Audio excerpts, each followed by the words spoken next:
Stop scrolling. You've got 5 minutes. That's 300 seconds. Less time than it takes to boil an egg, but more than enough time to rewire someone's brain, to make a stranger trust you, to make a room lean in when you speak, to make them, that person who just looked past you like you were furniture, suddenly feel like you're the only one who understands. You think charm is luck? You think seduction is about cheekbones and cologne? No. Seduction is intelligence applied to emotion. And the CIA, yes, that CIA, has been perfecting this for decades. Not to get laid, not to make friends, to get secrets, to turn enemies into assets, to make a target open their soul in a hotel bar in Vienna while you sit there, nodding, asking the right question at the right time, and walking away with everything they never meant to tell you. This isn't pickup artistry, this is psychological warfare, and you're about to learn the blueprint. I'm going to tell you a story about a guy. Let's call him Mark. Mark was an analyst. Boring job.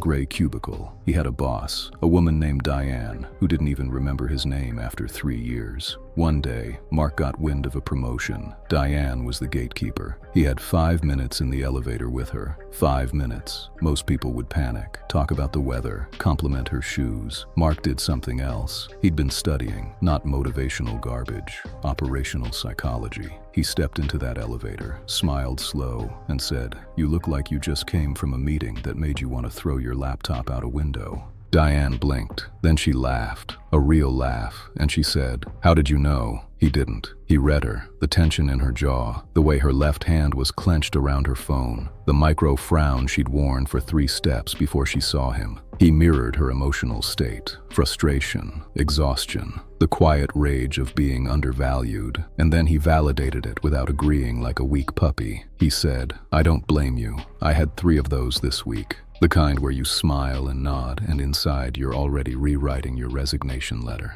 By the time the elevator hit the 5th floor, she told him about her teenage son's car accident last month, the real reason she was on edge. By the time they reached the 7th, she'd asked him for coffee. He got the promotion, not because he was charming, because he was strategic. Here's the secret they don't want you to know. Emotional connection is a mirror, not a magic trick. You don't need to be interesting. You need to be reflective. The CIA calls this elicitation. It's the art of getting someone to reveal their inner world while you reveal nothing, except the illusion that you are already living there with them. Most people talk too much. They tell stories. They try to impress. That's a death sentence. Because the moment you try to impress, you signal need. And need is repulsive. Need is the smell of desperation. Instead, you ask. You don't interview. Interrogation is stiff.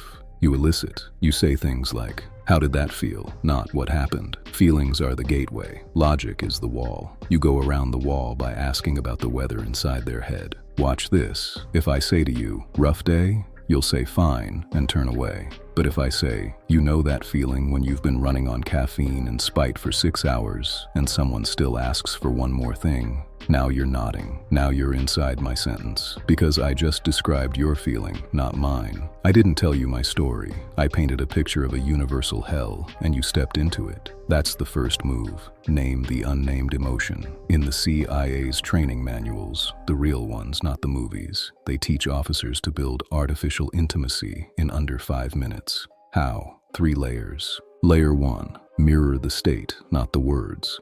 If they're angry, you don't get angry. You get calmly curious. You say, "That sounds infuriating. What happened next?" If they're sad, you don't cry. You get softly present. "I can hear how heavy that is." You are the mirror that reflects their emotion back as understanding, not as an echo. Layer 2. Use the left eye truth tell.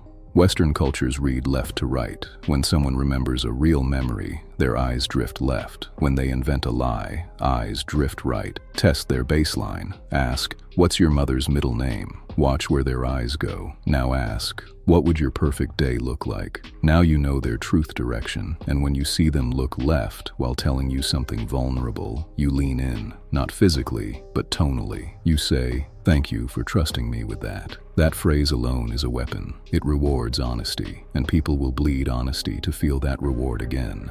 Layer 3, the reciprocity trap. This is the kill shot. Once they've shared something real, a fear, a failure, a secret hope, You share a calibrated piece of yourself, not your real trauma, a manufactured vulnerability that matches the weight of theirs. They say, "I'm scared I'm failing as a parent." You say, "I stayed awake last week wondering if I've become someone my younger self would hate." That's not a lie. That's a universal ache. And now they feel bonded to you, not because you're special, because you made them feel seen. This is how spies recruit assets. This is how con artists empty bank accounts. And this is how you, yes, you, can walk into any room and own the emotional gravity within 5 minutes. But here's the dark truth, the part they don't teach in the glossy videos. This power will corrupt you if you don't have a code. Because once you learn to seduce anyone's trust, you'll start to see people as puzzles instead of people. You'll hear their pain and think, lever, not human. And that's the moment you become the villain in your own movie. Remember Death Note? Light Yagami gets the power to kill with a name. He starts with justice, ends as a god delusion. Don't be light, be L, detached, but principled. Use this to build, not to break. Use it to get the promotion, yes, to win the deal, to make the person you love feel like the only person in the world. But don't use it to collect souls like trading cards. Because here's what else the CIA knows. The best agents are the ones who can turn it off, who can come home and be real, who don't manipulate their own children into hugging them. So let me give you a final story about you. I don't know your name, but I know you felt invisible. I know you've been in a conversation where you had the perfect thing to say, but it came out wrong, and the moment died. I know you've watched someone else, smoother, louder, luckier, walk away with the girl, the job, the respect,